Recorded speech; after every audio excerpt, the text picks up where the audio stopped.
Tras casi 6 meses ya desde que Rusia invadió a Ucrania, el mandatario de este último país, Volodymyr Zelensky, se dirigió este miércoles por primera vez a América Latina. En la instancia, el presidente ucraniano hizo un llamado a que Latinoamérica se sume a las sanciones económicas contra Rusia. Queremos conversar más al respecto. Estamos junto a Jorge Saad, él es director del Centro de Estudios Internacionales de la Universidad Católica. Muchísimas gracias, Jorge, por estar con nosotros y bienvenido. Muy buenos días, Carla. Gracias por la invitación. Bien, tuvieron de hecho ayer esta instancia donde el presidente Volodymyr Zelensky pudo a través de esta conferencia dirigirse no solo a Chile, que es bien importante y es un hito, sino también a América Latina. ¿Cuál es la importancia que tiene haber tenido esta instancia y para Ucrania el tener esta nueva relación, si uno quisiera, no sé si la calificas así, con América Latina? Como tú bien mencionas, Carla, este fue un hito para la historia de la Universidad Católica porque fue un mensaje desde Chile hacia América Latina. Fue la primera vez que el presidente Zelensky dio su mensaje a la región y nosotros como universidad tratamos de transformarnos en esa plataforma que pueda llegar a todas las latitudes. ¿Qué importancia tiene? Como te mencionaba, primero es su intervención a la región. Si tú ves, las intervenciones del presidente Zelensky se han centrado más bien en Europa, en el propio Reino Unido. Y en segundo lugar, porque allá casi 6 meses de la guerra, se ha tendido a normalizar y se ha ido invisibilizando.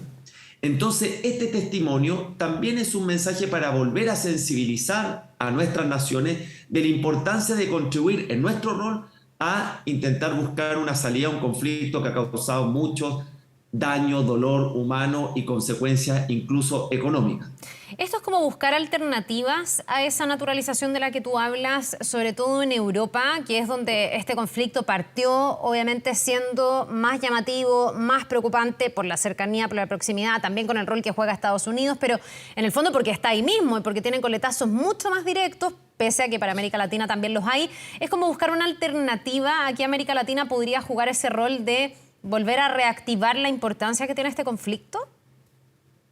A ver, efectivamente los países afectados de manera más directa por el conflicto son los de Europa. Lo vimos en los mercados financieros y lo vemos con el problema que están teniendo por su alta dependencia al gas y petróleo.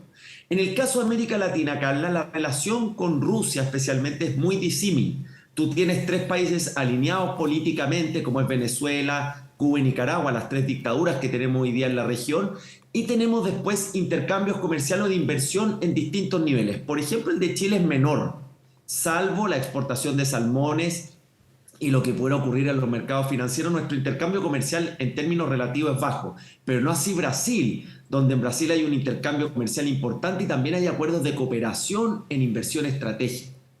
¿Por qué creo yo que es relevante lo de América Latina? Porque si tú ves cómo ha votado América Latina en la Asamblea General de la ONU con la invasión, a pesar de algunas dudas, finalmente los países o apoyaron la resolución que ordenaba retirar las tropas rusas de la invasión, o finalmente algunos se abstuvieron, como Brasil y México, que partieron diciendo que iban a ser neutrales, y que finalmente también apoyaron la resolución. Entonces, América Latina tiene también un rol, pensémoslo como continente, de que sus líderes tienen que asumir un rol más activo en la condena de esta invasión, de esta agresión ilegítima que además viola la Carta de las Naciones Unidas, cuyos principios han guiado al mundo estas últimas 7 décadas. El respeto del derecho internacional, de la soberanía y la prohibición del uso de la fuerza, salvo cuando se trate de defensa legítima. Sí, lo que le pide directamente el presidente Zelensky a los países de América Latina es a sumarse a las sanciones económicas. Él habla del precio que tiene que pagar Rusia por el alto precio en vidas humanas que está teniendo que pagar Ucrania. En el fondo, él dice, esto no puede salirle barato a Rusia y le tiene que salir tan caro como lo que significa matar a esta cantidad de personas. Los países de América Latina, y después si quieres hacemos la bajada a Chile particularmente, tienen la capacidad de aumentar esa sanción de a lo mejor cortar estos intercambios con Rusia, de, no sé si aislar es la palabra, pero sumarse a estas sanciones internacionales que en todo caso no han sido suficientes para parar esta invasión rusa? Siempre va a haber una capacidad mayor. pero hay que entender que en términos generales América Latina tiene un impacto más acotado en términos de sanción económica si lo comparas con Estados Unidos, Claro. con el Reino Unido o con la Unión Europea. ¿Qué es lo que ocurre con las sanciones económicas? Tienen dos principales objetivos. El primero es aislar a una economía, lo que sí se produjo en el corto plazo con el primer paquete de sanciones que aplicaron las potencias y los aliados de Ucrania. Y el segundo es tratar de limitar la capacidad de financiamiento, en este caso del país agresor, que es Rusia.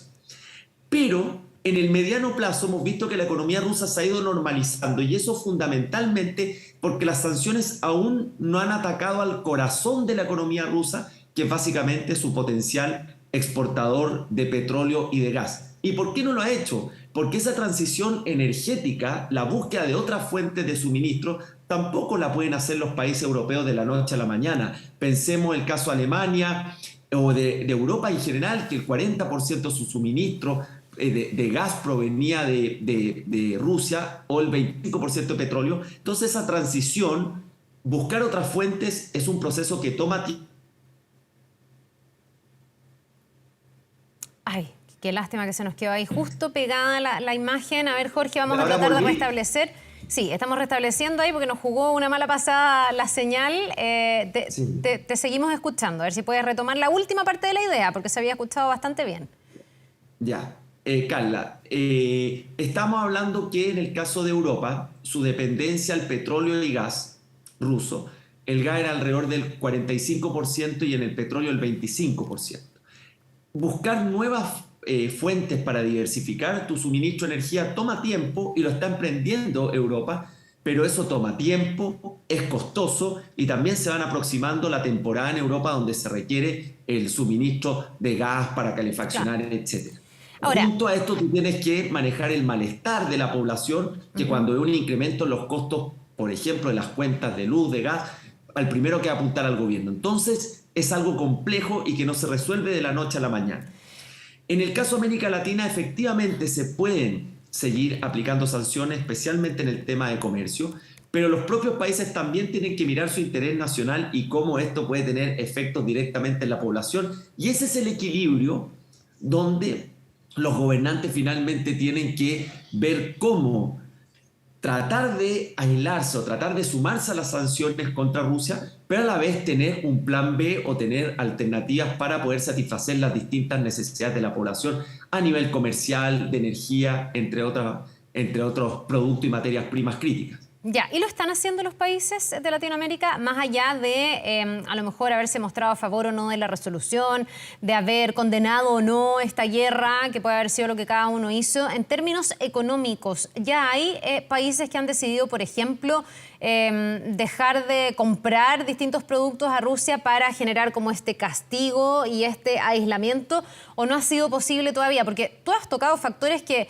de alguna manera explican algo que es súper realista y que es muy triste, que es que al final, por razones económicas, de dependencia, de no tener el reemplazo energético, ni siquiera en Europa se le ha podido cerrar la puerta a Rusia, como a muchos gobernantes tal vez les hubiese gustado en su momento, porque tiene costos muy altos para cada país.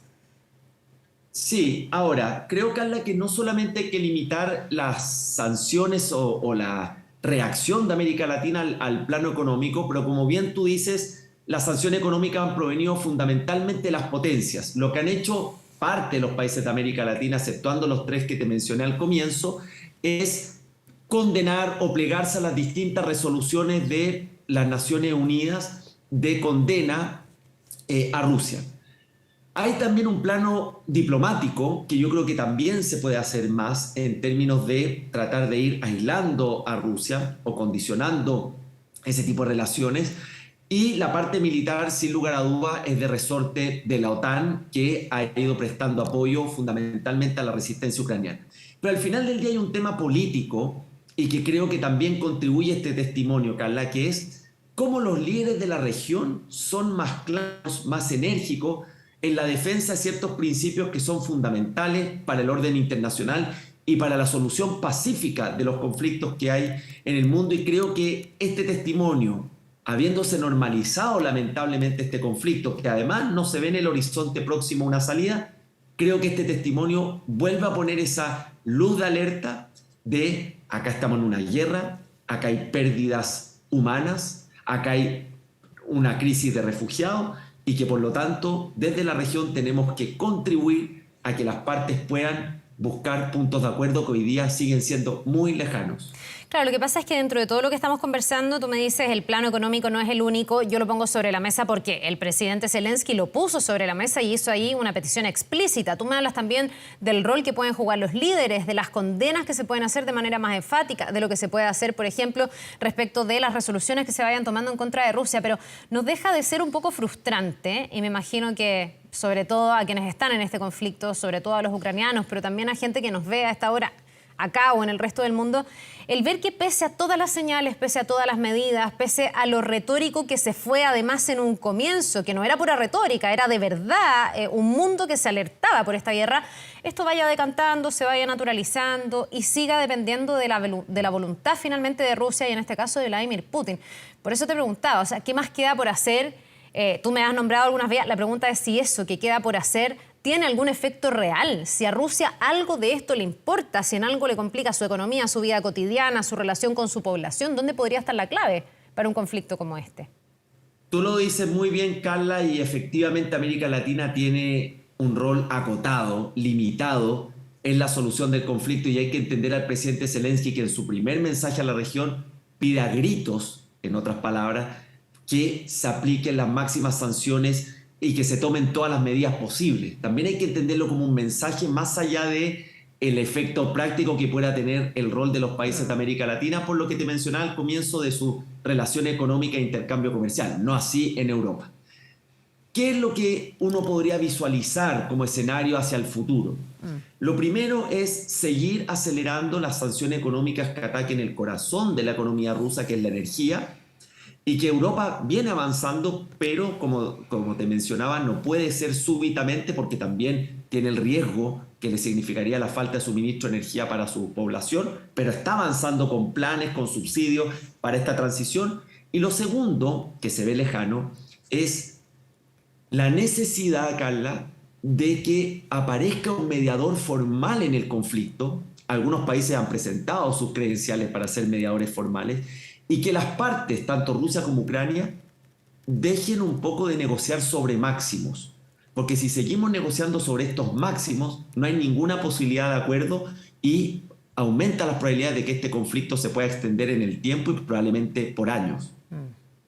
Bien, pues es poco esperanzadora en el fondo cuando uno ve lo que ha pasado y también las proyecciones. Tú dices no negociar sobre máximos, pero hay mínimos que también resultan bien máximos en las peticiones, por ejemplo, rusas o las aspiraciones de quedarse con parte del país, de pedirle una neutralidad a un país que entendíamos antes de esta guerra era independiente para tomar sus propias decisiones. Nos vamos a quedar bien atentos a todo lo que sigue ocurriendo. Jorge Satt, director del Centro de Estudios Internacionales de la Universidad Católica, te agradecemos mucho por esta mirada y por ayudarnos a entender un poco también el hito que ha significado este llamado a América Latina del presidente Volodymyr Zelensky. Que te vaya muy bien.